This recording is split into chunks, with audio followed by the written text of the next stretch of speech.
What's up, guys? This is Michael with Michael Talks Metal, back for another discussion on some aluminum today. Our last video introduced you to the numbering system that identifies the common alloy chemistry and what the alpha portion of the temper designation means. Today, we are taking a deeper dive into the subdivisions of the T tempers before we move on to talking about the specific alloys in the 2000, 6000, and 7000 series.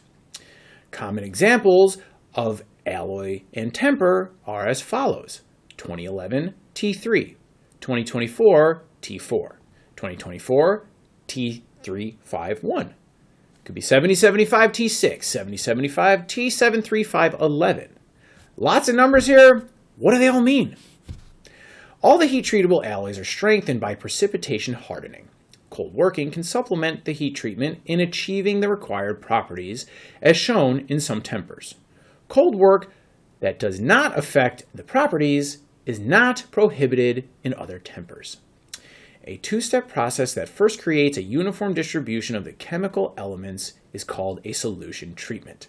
This is done by heating the alloy to about 900 degrees Fahrenheit and then quenching to cool rapidly, usually in water.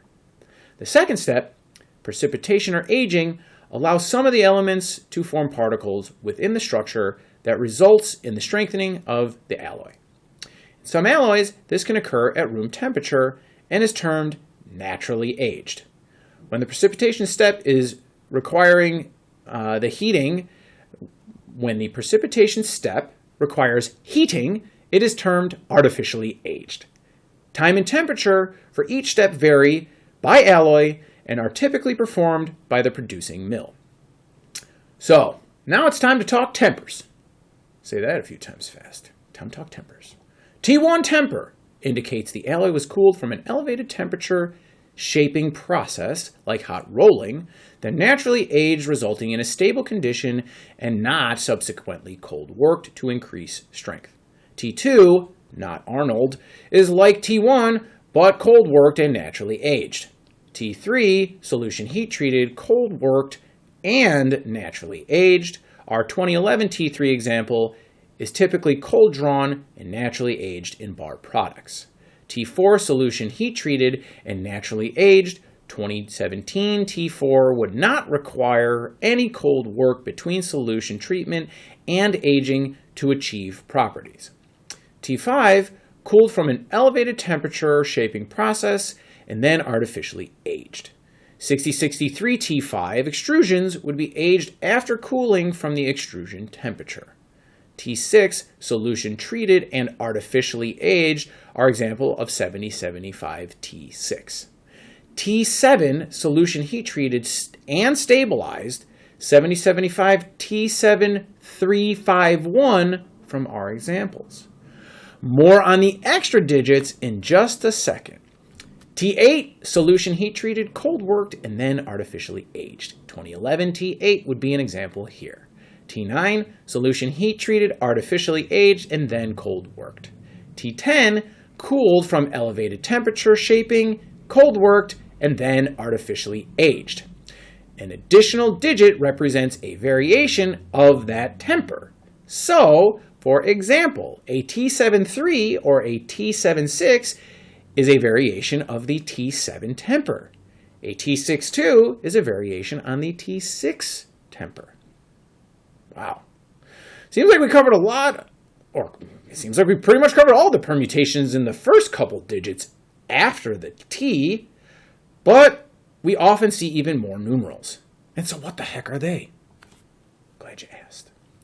An additional 5-1, if added, it indicates stress relieved by stretching. For example, a T651 temper is a T6 temper with the 5-1 added, thus T651, and that is stress relieved by stretching. And a T7351 is a stress relieved T73.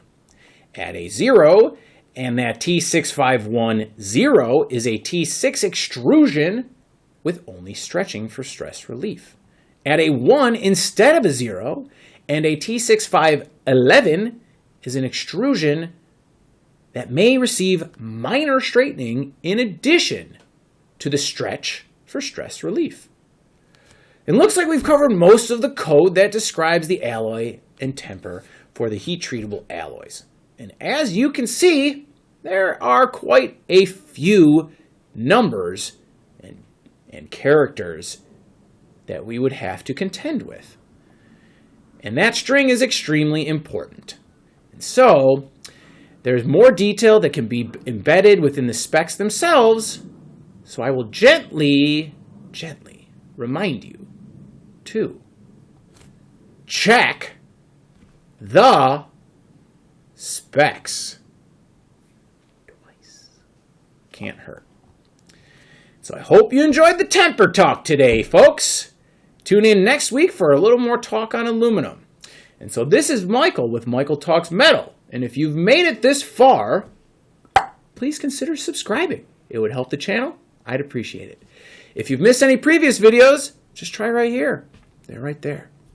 Thanks for tuning in. Again, Michael Talks Metal. Be back next week. See you Thursday.